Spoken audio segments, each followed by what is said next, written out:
ఈరోజు పురపాలక సంఘం కామారెడ్డిలో అవిశ్వాసంని సక్సెస్ఫుల్ చేసి ఇప్పుడే బయటకు రావడం జరిగింది. 15 days బ్యాక్ అంటే 11th డేట్ రోజు పెద్దలు హైకమాండ్ సీఎం రేవంత్ అన్న గారు అలాగే షబీర్ అన్న గారి ఆధ్వర్యంలో వాళ్ళ ఆదేశాల మేరకు మేము కలెక్టర్ సార్ దగ్గరికి వెళ్ళి అవిశ్వాసం లెటర్ ఇవ్వడం జరిగింది. మాకు ఎలక్షన్ కమిషన్ నుంచి 30 డేట్ ఇచ్చిరు.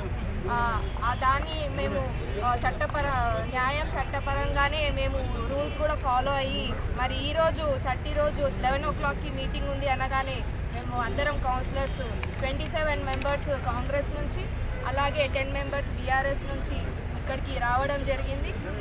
ఇప్పటిదాకా కూడా కోరం ప్రకారం అందరం కూడా 34 మెంబర్స్ తోటి అవిశ్వాసం నెగ్గుతుందని చెప్పడంతో మేము 34 కన్నా కూడా ఒక 3 మెంబర్స్ ఎక్స్ట్రానే ఉన్నాం. మొత్తం టోటల్ 37 మెంబర్స్ కూడా ఇక్కడికి రావడం జరిగింది. మరి ఈ యొక్క అవిశ్వాసంని సక్సెస్ఫుల్ చేసుకొని బయటకు రావడం జరిగింది. ఆయన నాయకత్వంలో పార్టీ నాశనమైంది, గోవర్ధన్ నాయకత్వంలో. అయినా ఈరోజు మళ్ళీ ఆయనకే కనీసం ఎవరిని చర్చించకుండా ఆయనకి ఇన్ఛార్జ్ ఇచ్చిండు కాబట్టి పార్టీని వీడుతున్నా అని ఇవాళ ఒక వెంకటగౌడ్ స్టేట్మెంట్. ఇట్లా చాలామంది ఉన్నారు. బెదిరింపులకు భయపడి ఏమనలేక సమాధానం చెప్పలేక ఎదురు తిరగలేక పార్టీని వీడలేక బాధపడుతున్నటువంటి చాలామంది నాయకులు కార్యకర్తలు పార్టీలో ఉన్నారు. వాళ్ళందరికీ కూడా నేను ఒకటే మెసేజ్ ఇస్తున్నా, భయపడాల్సిన అవసరం లేదు. గట్టిగా ఉందాం, పార్టీ కోసం కొట్లాడదాం, పార్టీని ముందుకు తీసుకుపోయే విధంగా మనం ఆలోచన చేద్దాం. ఎవరికి కూడా భయపడాల్సిన అవసరం లేదనే విషయాన్ని ఈ పత్రికాముఖంగా తెలియజేస్తున్నా.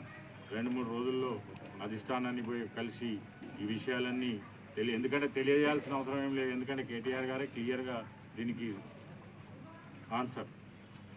ఎందుకంటే ఆయన ఫోన్ చేస్తే ఫోన్ ఎత్తలేదు, ఫోన్ చేసి కూడా ఆయనకు 2-3 రోజులు డ్రాగ్ ఆన్ చేసి నేను తీసుకొస్తా అని చెప్పి ఆయనకు కూడా మోసం చేయడం జరిగింది. కాబట్టి ఇన్ని రకాల ఎవిడెన్స్లు ఉన్నాయి కాబట్టి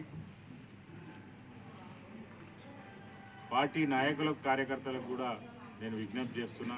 కామారెడ్డి నియోజకవర్గ పార్టీ నాయకులకు కార్యకర్తలకు దయచేసి ఇప్పటికైనా మేల్కోండి, పార్టీని కాపాడే విధంగా మీరందరూ కూడా ముందుకు రావాలని తెలియజేస్తూ రాబోయే రోజుల్లో టీఆర్ఎస్ పార్టీని బలోపేతం చేసే దిశగా ప్రయత్నం చేస్తామని తెలియజేస్తూ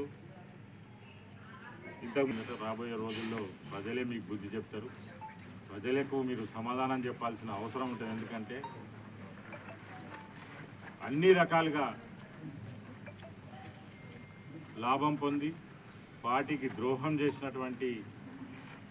చేసి ఈరోజు కాంగ్రెస్ పార్టీలో చేసిన ఈ కౌన్సిలర్లందరికీ కూడా రాబోయే రోజుల్లో రాబోయే ఎన్నికల్లో ప్రజలు బుద్ధి చెప్తారని తెలియజేస్తూ ఈ అవకాశం ఇచ్చినందుకు ధన్యవాదాలు తెలియజేస్తాను.